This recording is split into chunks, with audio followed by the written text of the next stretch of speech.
Bonjour et bienvenue à l'édition de ce jour. Nous allons nous entretenir sur le thème Ta vie en chantier. Et le passage examiné est tiré de l'Épître aux Hébreux, au chapitre 3, verset 4. Il est écrit: Chaque maison est construite par quelqu'un, mais celui qui a construit toute chose, c'est Dieu. L'Éternel est le bâtisseur, le suprême de notre vie et de toute notre destinée. Rien n'existe sans un constructeur.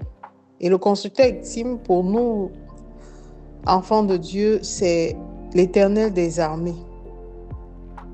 C'est un principe universel. Toute maison est construite par quelqu'un, donc il n'y a rien qui a été créé ex nihilo. La parole a été créée par Dieu. Le Verbe s'est fait chair et il a habité parmi nous. Dieu a créé le monde en déclarant par sa parole, et toute chose qui a été faite par sa parole a vu son accomplissement. Alors, j'aimerais te dire que ta vie n'est pas un accident. Elle a une origine, elle a un but. Et même si les choses ne semblent pas bouger de la manière dont tu espères, sache que Dieu, tu es dans le plan de construction de Dieu et ta vie est un chantier. Elle est en chantier, un chantier qui progresse. Peut-être pas de la manière dont tu aurais souhaité parce que Dieu, lui, il a son dessein pour toi, mais toi, tu as des projets. Il est l'architecte de toutes choses. C'est lui qui construit toutes choses. Toute chose a été faite par notre Seigneur. Il est présenté dans ce passage comme le créateur universel. Il n'est pas seulement le constructeur d'une maison, d'une chose physique.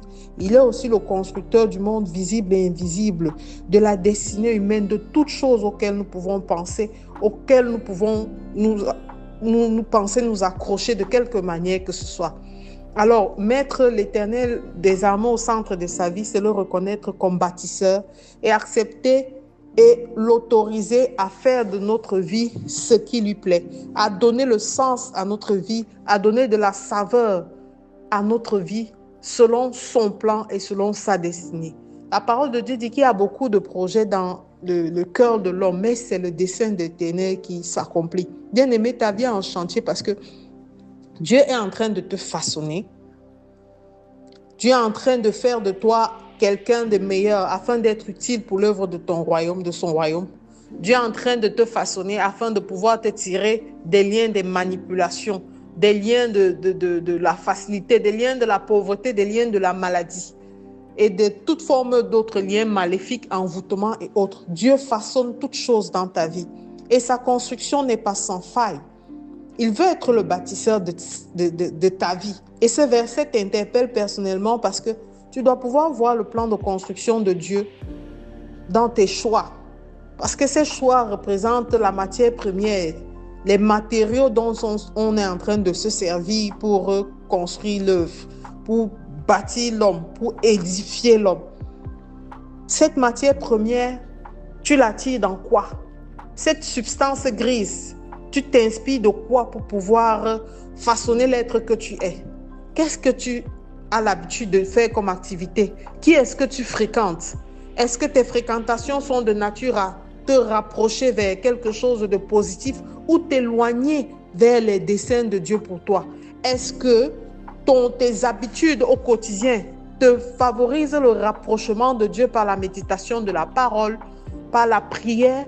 Ou est-ce que ça t'éloigne de Dieu pour te rapprocher vers d'autres formes de distraction qui ne concourent pas à construire quelque chose de stable en toi? Le Seigneur ne veut pas seulement créer, il veut diriger la construction. Il veut façonner ton caractère, ta foi, ton avenir. Et par conséquent, il faut lui laisser la place, accepter ses corrections.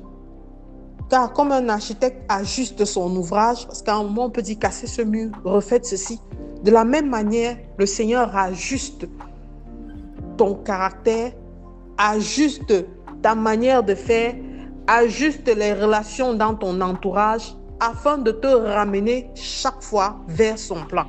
Il y aura des séparations, il y aura des divisions, il y aura des personnes qui vont créer des inimitiés pour des raisons que tu ne comprends pas. Sache que c'est l'œuvre du bâtisseur. Et il fait chaque chose bonne pour ceux qui le craignent. Alors fais-lui confiance, même quand le chantier semble difficile. Ta vie est en chantier. Et tu vas arriver à... Le chantier va finir par être clos. Pour tous ceux qui ont pu construire un jour, on ne construit pas une maison du jour au lendemain, même si on a beaucoup de moyens. Il faut faire des plans, il faut les réajuster, il faut refaire des reprogrammations pour pouvoir avoir un édifice, un travail fini, agréable à voir, beau à l'œil. C'est de la même manière que Dieu veut bâtir ta vie. Alors, c'est lui le constructeur. Ta vie en chantier, même si tu penses que tu as échoué, ces échecs ne sont pas la fin, mais les échecs font partie de la réussite. C'est une étape vers la réussite. Si tu n'avais pas appris à tomber, si tu n'avais pas appris à te relever, si tu n'avais pas su qu'on peut tomber, tu ne serais pas la personne que tu es aujourd'hui. Tu n'aurais pas la force que tu as aujourd'hui. Tu n'aurais pas ce caractère que tu as aujourd'hui. Tu n'aurais pas ces aptitudes, ces capacités que tu as aujourd'hui. Alors glorifie le Seigneur dans ce qui t'arrive. Ta vie est en chantier et tu aboutira à ce que le Seigneur veut pour sa gloire. Alors je te recommande de faire cette prière avec moi. Père éternel, tu es le bâtisseur suprême de toute ma vie. Je m'abandonne entre tes mains, Seigneur. Et je prie que tu façonnes mon caractère, que tu façonnes ma foi et que tu façonnes mes habitudes. Seigneur, affermis-moi afin que je puisse discerner ce qui t'est agréable ou pas. Donne-moi la possibilité de faire des choix entre ce qui va concourir à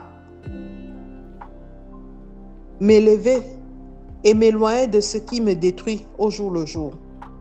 Seigneur, je veux vivre ta gloire et me rapprocher chaque jour de ton trône. Au nom de Jésus-Christ, nous avons prié. Amen, amen, amen.